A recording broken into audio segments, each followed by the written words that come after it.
انہوں نے کیا کیا کہ شہد کی مکھیوں کے چھتے میں مار دیا, پتھر مار دیا, عوام اس طرح نکلی اور ٹوٹ پڑی. ان سب کے وہم میں گمان بھی نہیں تھا کہ اس طرح ہوگا. عوام نے, خان نے عوام کے ساتھ وعدہ پورا کیا, وہ کھڑا رہا, وہ جھکا نہیں. تو عوام نے بھی کہا خان صاحب ہم بھی آپ کے ساتھ کھڑے ہیں, اگر آپ نہیں جھکے تو ہم کیوں پیچھے ہٹیں گے, ہم بھی آپ کے ساتھ ہیں. اور انہوں نے خاموشی سے ایسا وار کیا کہ سب کی چیخیں نکل رہی ہیں, اور یہ چیخیں آپ کو سنائی دے رہی ہیں. یہ میں نہیں کہہ رہا, آپ دیکھ لو, یہ چیخیں آپ کو سنائی دے رہی ہیں. لیکن اسٹیبلشمنٹ کی بیوقوفی اور جاہلانہ طرز دیکھو کہ اگر جتوانا ہی تھا تو دوسروں کو بھی تھوڑا تھوڑا کچھ دے دیتے نا.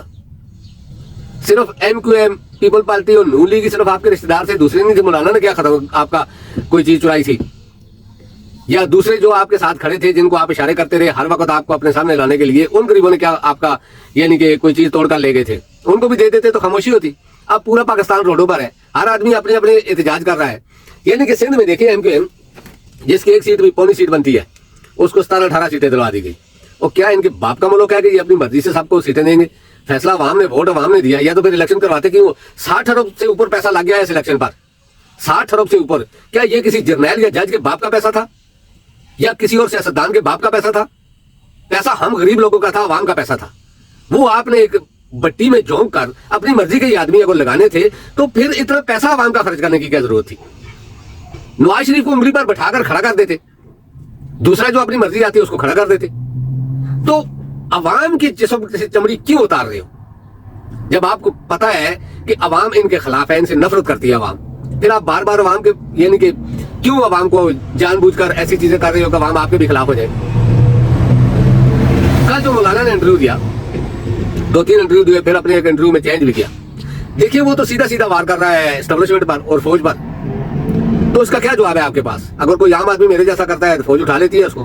ہم اپنی فوج کے خلاف نہیں ہیں, ہم اس سے بہت زیادہ محبت کرتے ہیں. لیکن اگر فوج کے اندر بھی کچھ لوگ اچھے ہو نا پھر تو بنتی ہے بات. لیکن جس طرح کا آپ نے ماحول بنایا ہوا ہے, ہر آدمی آپ نفرت, چاہے نون لیگ کے لوگوں کو دیکھو, ابھی تو ان کی مجبوری ہے وہ کر رہے ہیں, لیکن آپ دیکھ لو ایک دن آپ نے الیکشن میں حالانکہ آپ نے ان کو جتانے کی کوشش کی, ہر طریقے سے جیتی ہوئی سیٹیں ان کو دلوائی, لیکن وہ کیسا بول رہے ہیں. جاوید لطیف کا بیان سن لو, مولانا کا دیکھ لو, دوسروں کو دیکھ لو, سب ایک ہی جیسے ہیں.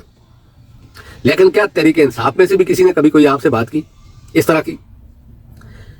دیکھیں خان کے ساتھ اللہ ہے, آپ جتنا بھی اس کو گرانے کی کوشش کر رہے ہیں نا وہ اوپر جا رہا ہے اور خود گر رہے ہیں لوگ, اس کو گرانے والے خود گر رہے ہیں. جتنی کوشش کی گئی, اس کی انسلٹ کی گئی, اس پہ الزامات لگائے گئے, اس کی کردار کشی کی گئی, ہر چیز مڑ گیا آپ لوگوں کے گلے میں آئی. طاقت کا یہ مطلب نہیں ہوتا کہ آپ خدا بن بیٹھو. نعوذ باللہ, نعوذ باللہ, نعوذ باللہ. انسان اپنے آپ کو رہنے دیں.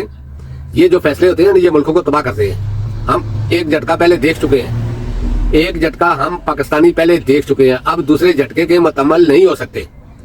تو جو عوام نے فیصلہ کیا ہے اس کو قبول کریں اور ایک پائیدار حکومت بننے دیں تاکہ پاکستان آگے بڑھے. پاکستانیوں کا بھی آخر یعنی کہ کوئی حق بنتا ہے کہ وہ بھی عزت سے جئیں. اسٹیبلشمنٹ یا دوسرے لوگ جو طاقتور ہیں یا جج جرنیل ہیں یا کوئی اس طرح کے بڑے لوگ ہیں وہ تو دوسرے ملکوں میں بھاگ جاتے ہیں, لیکن مارے جاتے ہیں ہم جیسے لوگ. نہ تو ہم کسی ملک میں بھاگ سکتے ہیں تو نہ ہی ہم پاکستان میں سکون سے رہ سکتے ہیں.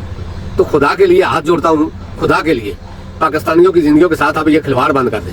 اگر لوگ نہیں مانتے شریف فیملی کو یا زرداری کو تو آپ کیوں لوگوں کو مجبور کر رہے ہو؟ کوئی اور آدمی آپ کے پاس نہیں ہے ان گدوں کے علاوہ. اب آپ ہی دیکھیں مریم جیسی عورت کو آپ 13 کروڑ کا وزیر اعلیٰ بنا رہے ہیں, 13 کروڑ کی آبادی والے صوبے کا وزیر اعلیٰ, جس کی قابلیت کوئی ایک بھی تو دکھا دو. اس کے علاوہ علی امین خان گڈھا پور پر لوگوں کو اعتراض ہے لیکن مریم پر اعتراض نہیں ہے. میں ان دونوں کے بارے میں کچھ نہیں کہوں گا کیونکہ علی امین خان گنڈا پور کے بارے میں میں کہہ سکتا ہوں, مریم عورت ہے اس کے بارے میں کچھ نہیں کہوں گا. لیکن پھر بھی آپ لوگوں کو بھی سوچنا چاہیے کہ اتنا بڑا صوبہ آپ ایک جاہل گنوار عورت کے ہاتھ میں دے رہے ہو اور دوسری سائڈ میں ایک اتنا بڑا سیاستدان جاگیردار سردار آدمی ہے اور اس کے اوپر اعتراض ہو رہا ہے.